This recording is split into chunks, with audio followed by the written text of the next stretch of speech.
On Sunday, August 4, 2019, our beloved Supreme Master Ching Hai graciously shared precious time to read from the book about the venerated Lord Mahavira to our fellow Kuan Yin practitioners at the new land in Taiwan, also known as Formosa. Just after beginning the chapter called Saving Gaushalak, Master reminded us to always think and speak positively.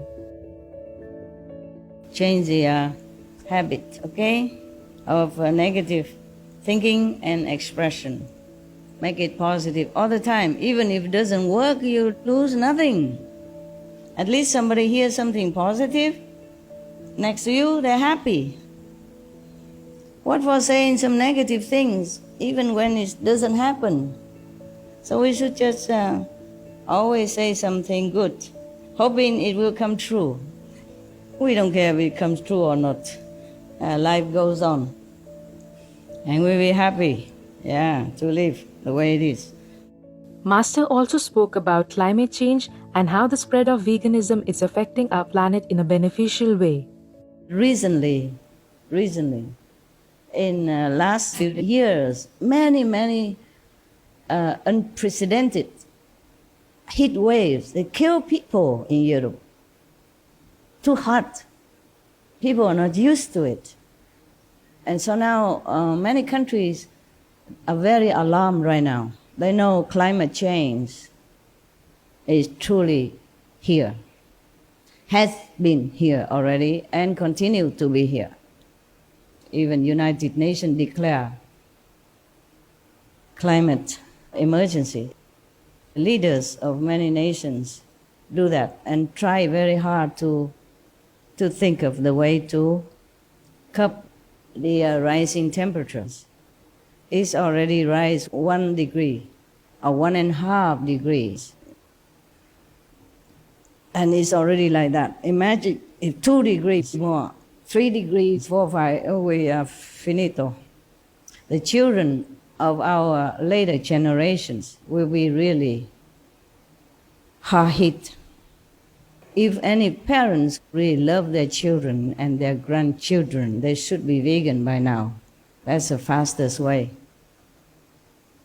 You see, at the moment, not 100% vegan in the whole world yet, but the trend is rising, And you can see the immediate effect already that the ocean is empowered to take in more CO2. And the forests are also empowered to take in more CO2. This is very paradoxical because if it's too hot, how can the ocean even take in more CO2? Yes, if it's too hot, how can the ocean take in more CO2? Because according to scientific recorded research, when the ocean is heated or hotter than usual, it will emit even more CO2. And this is contrary to logic and reason, that as the climate climbs up, the ocean now is taking more CO2. You understand? It is the blessing of the compassionate energy. Okay, it's a blessing from heaven and of the humans change into a more loving, benevolent way of life. This is very obvious proof already. It's taking in more now to help the planet, to help humans. That is no doubt in response to the compassionate way of life that the humans are in the process of implementing. Very good. Every day I watch, whenever I can, I watch SMTV. I saw the change. I saw the vegan trend is keep rising up. Oh, my heart feels so good. Not as good as it should be because I want it faster. You know my temperamento. Yeah, but still it's better than nothing. And I hope people will change quicker for the generations after our generation. At a speech on September 10, 2018 at UN headquarters, His Excellency Antonio Guterres delivered a speech on climate change and his vision for the 2019 Climate Change Summit. Climate change is the defining issue of our time, and we are at a defining moment. we face a direct existential threat. Climate change is moving faster than we are, and its speed has provoked a sonic boom SOS across our world. And that is why today I'm appealing for leadership from politicians, from business and scientists, and from the public everywhere. We have the tools to make our actions effective. Dear friends, let there be no doubt about the urgency of the crisis. In a letter to the cable news network CNN, dated May 21, 2019, His Excellency Keith Claudius Mitchell, the Prime Minister of Grenada, wrote, "Where the international community once talked of urgency, let us now be clear. This is an emergency. For us in the islands, climate change is indeed an existential threat."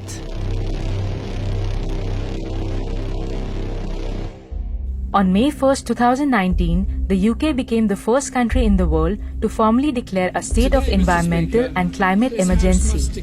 British Labour Party leader Jeremy Corbyn said, "We have no time to waste.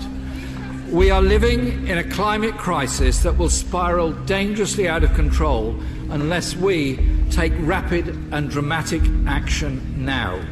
This is no longer about a distant future. We're talking about nothing less than the irreversible destruction of the environment within our lifetimes of members of this House." We have a climate crisis that is a planetary emergency.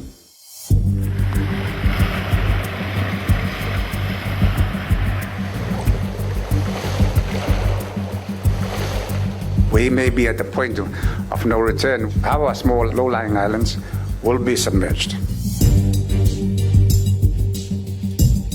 It's an issue of human survival. If the world community, the different countries don't kick the carbon habit, there will be other countries next on the line.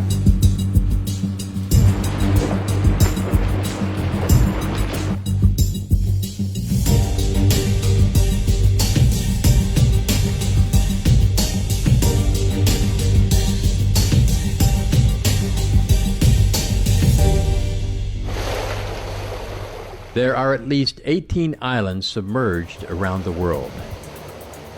Lohachara, India, 10,000 residents affected. Bedford, Kavaskadi, Suparabanga Islands near India, 6,000 families affected. Chesapeake Bay in Maryland, USA, 13 islands.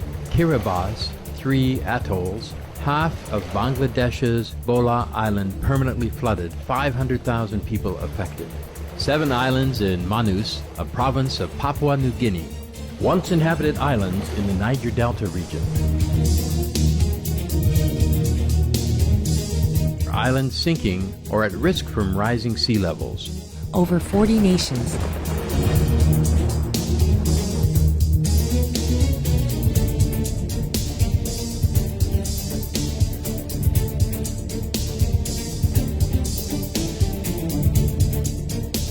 Some 50 other islands jeopardized in the India, Bangladesh, Sundarbans, with a population of 2 million. Kutubdia in southeastern Bangladesh lost over 200,000 residents, with remaining 150,000 likely soon to depart.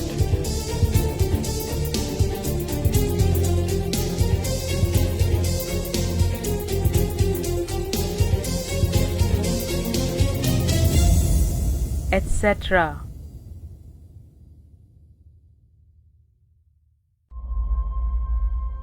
In a letter to respected COP21 world leaders in Paris, France in 2015, Supreme Master Ching Hai urgently advised them to implement vegan law as a solution to mitigate global warming. The letter reads as follows.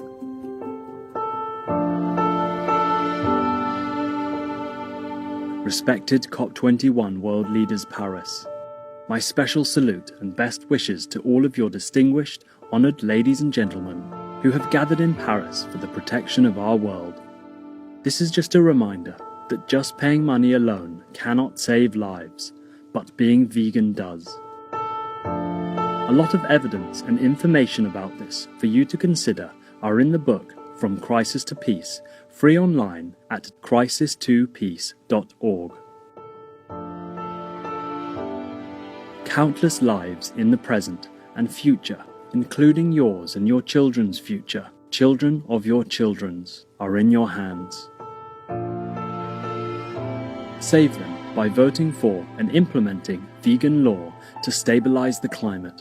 Otherwise, lives on Earth will perish and we will be committing a graver offense than all the acts of killing and wars combined. With all love in God, yours most sincerely, Supreme Master Ching Hai.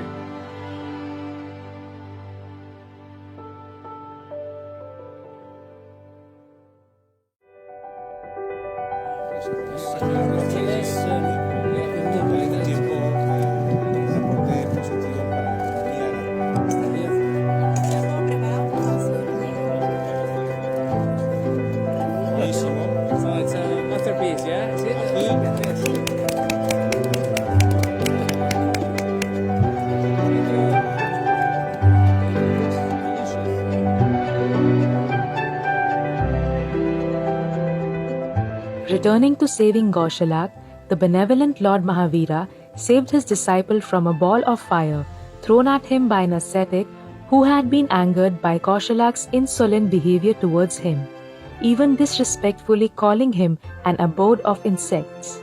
Master explained that we should always address sincere seekers of the truth with reverence. So, turning back, he saw the approaching fireball from the compassionate heart of Shraman Mahavira flowed a spontaneous stream of cool, pacifying energy. When the nectar glands of Mahavira fell on the fireball, it subsided. The angry hermit was astonished to see his fireball dead, extinguished. So he recognized Mahavira as a much greater and more benevolent power than he. So he said, "Pardon me, oh embodiment of benevolence." That is the country of the abode of insects. You see? Yeah, you have to learn manners. Negative words hurt and make people also angry. If they're not angry, at least they feel pain, hurt. So we should be careful what we say, unless really necessary. If not necessary, keep quiet. If we cannot say something kindly, benevolently, beautifully, then don't say anything. If the situation does not ask for, then save it. But this ascetic, he was truly very educated. He was angry then, but he wasn't angry if Gaushalak did not provoke him time and time, again and again. He already warned him to stop, he did not stop. So he got angry. But still, he has realization within him. He has spiritual education. So when he recognized somebody greater than him, he addressed him so reverently. That is the way we should always do.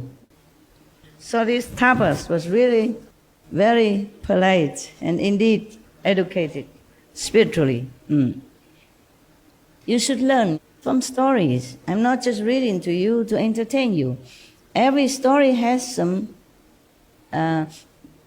moral lesson to learn from. Remember that, okay? And to improve yourself wherever you lack. We are born perfect, but then we be in the world and contaminated all the time.